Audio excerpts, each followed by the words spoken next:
Fala aí, investidor, beleza? Você sabe escolher uma ação? Sabe quais são os melhores indicadores fundamentalistas para analisar uma ação de uma empresa? Não sabe? Então fica aí até o fim que você vai descobrir. Vambora, sem enrolação!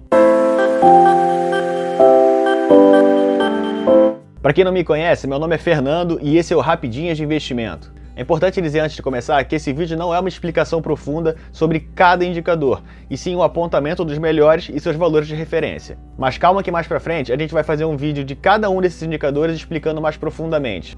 Então, não se preocupem. Os indicadores que a gente vai falar nesse vídeo são divididos em 5 grupos. Deles temos de valuation, temos de endividamento, temos de lucratividade, temos de eficiência e temos de crescimento. Mas o que adianta a gente saber tudo sobre os indicadores e não saber onde encontrá-los? Calma que no final do vídeo você vai ter a resposta. Eu vou falar 2 sites grátis que são muito bons para indicadores e análise de ações. Então fica até o fim. Então vamos embora, vamos começar com os indicadores de valuation. O primeiro indicador é o Dividend Yield, muito famoso, que indica quantos por cento do preço atual da ação foi distribuído em dividendos e juros sobre capital próprio nos últimos 12 meses para o acionista. É importante dizer para quem não sabe que dividendos são parte do lucro que é distribuído pela empresa para os acionistas, que nesse caso somos nós. Bom, a referência que a gente usa para o Dividend Yield é a média do Dividend Yield das empresas do Ibovespa, que hoje está em 3,45. Então o ideal para a gente é escolher uma ação que tenha mais ou menos 3,45 ou mais.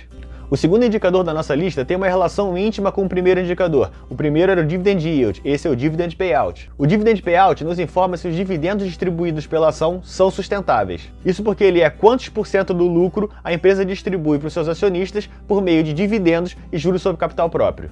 Lembrando, dessa vez não é quantos por cento do preço, e sim quantos por cento do lucro da empresa. O ideal é que a empresa distribua menos de 100% dos lucros, para que ela ainda possa investir na própria empresa. Distribuir mais de 100% dos lucros somente em casos muito específicos, porque afinal de contas, distribuir mais do que a gente ganha não é muito comum, né?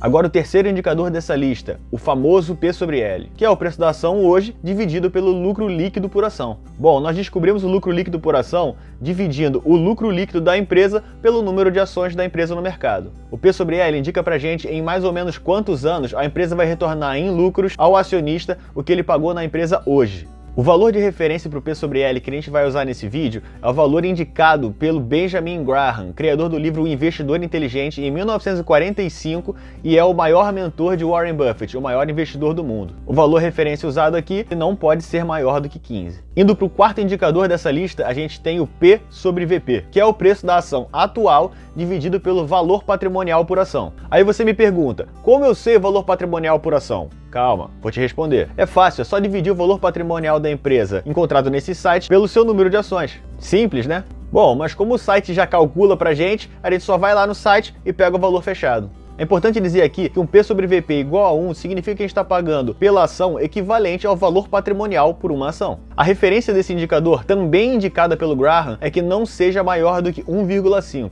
E aí, tá gostando do conteúdo? Então inscreva-se no canal, deixa o seu like que a gente faz um giro de notícias todas as terças e quintas às 8h30 da manhã e faz a análise de uma empresa todos os sábados. Nos ajude a fazer esse canal crescer. O seu like e a sua inscrição fazem a diferença pra gente. Agora voltando, iniciaremos agora os indicadores de endividamento. O quinto indicador dessa lista é a dívida líquida sobre patrimônio líquido, que é a comparação do valor da dívida da empresa com o patrimônio da empresa. Digamos que o canal Rapidinhas de Investimento tem uma fábrica e ela valha 10 milhões de reais, o nosso patrimônio líquido seria de 10 milhões de reais. Bom, pensando que ela só tem essa fábrica, não tem mais nada. Se a mesma empresa Rapidinhas de Investimento tivesse uma dívida de 5 milhões de reais, nosso indicador seria 5 milhões divididos por 10 milhões, que é igual a 0,5. O ideal desse indicador é que ele não passe de 1, indicando que a dívida não supera o valor patrimonial da empresa. Agora o sexto indicador dessa lista, a dívida líquida sobre EBITDA. Esse indicador demonstra em quanto tempo a empresa pagaria sua dívida se ela usasse 100% do EBITDA para pagamento. Para esclarecer aqui a dúvida de muita gente, EBITDA significa lucros antes de juros, impostos, depreciação e amortização. O ideal desse indicador é que ele seja menor do que 3, indicando que ele pagaria suas dívidas em 3 anos, ok? Então vamos para a próxima. O sétimo indicador aqui é o passivos sobre ativos, que é uma comparação simples entre os passivos da empresa e os ativos. Explicando aqui mais ou menos o que são ativos, são os pertences da empresa como máquinas, dinheiro em caixa e dinheiro a receber. Os passivos são as dívidas, as despesas e as contas a pagar. Se o indicador for maior que 1, significa que a empresa tem mais passivos do que ativos. Se o indicador for menor que 1, significa que a empresa tem mais ativos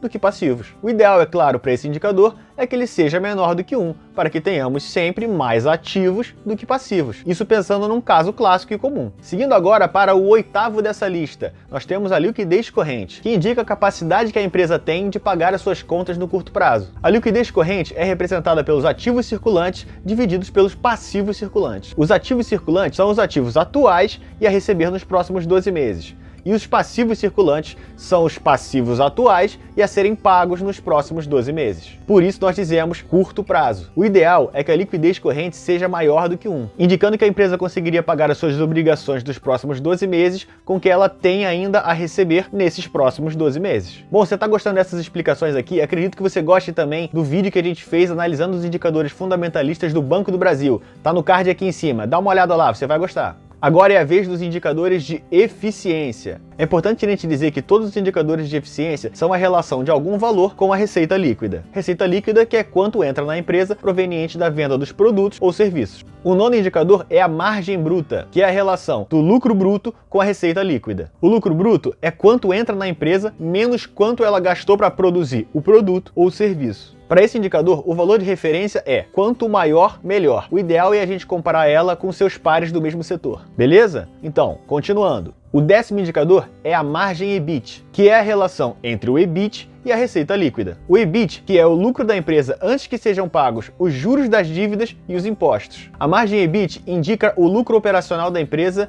e a eficiência produtiva ao longo do tempo. O ideal é que a margem EBIT seja maior do que 10%. Agora, se você mesmo quer analisar o seu EBIT e calcular as margens de uma empresa, é importante que você saiba um pouco de contabilidade. Existem vários livros bons que falam sobre o assunto. Eu indicaria 2 livros para os iniciantes, o Guia Básico de Contabilidade da Suno e o Livro de Contabilidade do Gustavo Cerbasi. Agora vem o mais querido dos indicadores de eficiência, a margem líquida, que é a relação entre o lucro líquido e a receita líquida. Esse indicador é a relação entre o lucro final da empresa e a receita inicial dela. Quando buscamos empresas para crescimento e para distribuição de dividendos, buscamos aquelas empresas que tenham uma lucratividade alta. Sendo assim, buscamos aquelas empresas que tenham uma margem líquida de pelo menos 10%. Não é uma das coisas mais comuns de se encontrar nas empresas, mas as boas empresas têm. Os próximos indicadores serão de rentabilidade. O décimo indicador dessa lista é o ROI, que é a relação entre o lucro líquido e o patrimônio líquido da empresa. Ele mede a capacidade de agregar valor da empresa a partir dos próprios recursos e dos recursos de investidores. Agora um exemplo. Digamos que a nossa empresa tenha patrimônio de 100 mil reais e a gente lucre 20 mil reais, o cálculo é 20 mil dividido por 100 mil, ou seja, um ROI de 20%. Fala sério, né? Nem é tão difícil assim. O ideal é que busquemos empresas com um ROI acima de 10%, mostrando alta rentabilidade. Muitos investidores dizem que o ROI é o indicador mais importante a ser avaliado. Para mim, não existe indicador mais importante, existe o conjunto de indicadores, assim como não existe nenhum indicador excludente. Iniciaremos agora a explicação do 13º indicador, que é o ROIC, que é o retorno sobre o capital investido, sendo ele o EBIT menos os impostos sobre o patrimônio líquido mais o endividamento. Esse indicador mostra a rentabilidade que a empresa é capaz de gerar com relação a todo o capital investido, inclusive as dívidas. O ideal para o ROIC é que ele seja acima de 10%, assim como o ROI. Acho que ficaram claras as explicações sobre os indicadores de rentabilidade. Vamos agora para os indicadores de crescimento. Em 14º, temos o CAGR das receitas dos últimos 5 anos. Quando analisamos uma empresa, temos que buscar saber se ela tem crescimento das suas receitas. Sendo assim, temos que avaliar que mesmo empresas que tenham receita alta hoje podem estar em seu gráfico de histórico tendo perda de receita ano a ano, mostrando assim uma deficiência na gestão da empresa. O CAGR das receitas indica pra gente a média ponderada do crescimento das receitas da empresa. O ideal desse indicador é que ele seja acima de 5%, mostrando assim que nos últimos 5 anos a empresa cresceu em média ponderada 5% ao ano. O cálculo desse indicador, o CAGR, é um tema um pouco mais complicado, sendo ele bom para um vídeo posterior. E para finalizar essas explicações, temos em 15º lugar o CAGR dos lucros dos últimos 5 anos. Assim como nós buscamos empresas que tenham crescimento de receita, também devemos buscar crescimento dos lucros durante os anos. O crescimento dos lucros da empresa sem alteração da receita inicial significa excelência da gestão da empresa. O CAGR dos lucros dos últimos 5 anos mostra pra gente a média ponderada do crescimento dos lucros dos últimos 5 anos. O ideal para esse indicador é que, assim como o CAGR das receitas, o CAGR dos lucros seja maior do que 5%. Agora, como eu tinha prometido no início do vídeo, vamos falar dois sites grátis onde encontramos os indicadores fundamentalistas e análise das ações. Os sites são Status Invest, Fundamentos e ainda vou dar mais um de quebra, o Investidor 10. Agora me diz aqui nos comentários se você conhece mais algum site que seja bom para a gente compartilhar com os inscritos do canal. Bom pessoal, esses foram os 15 principais indicadores fundamentalistas e eu acredito que com eles você já consegue iniciar a avaliação da sua empresa favorita. Agora me diz aqui nos comentários que tipo de análise você quer que a gente faça aqui no canal. Bom, espero que você tenha gostado. Compartilhe esse vídeo com aquele seu amigo que está aprendendo sobre o mercado financeiro. Então é isso pessoal, um abraço e até a próxima!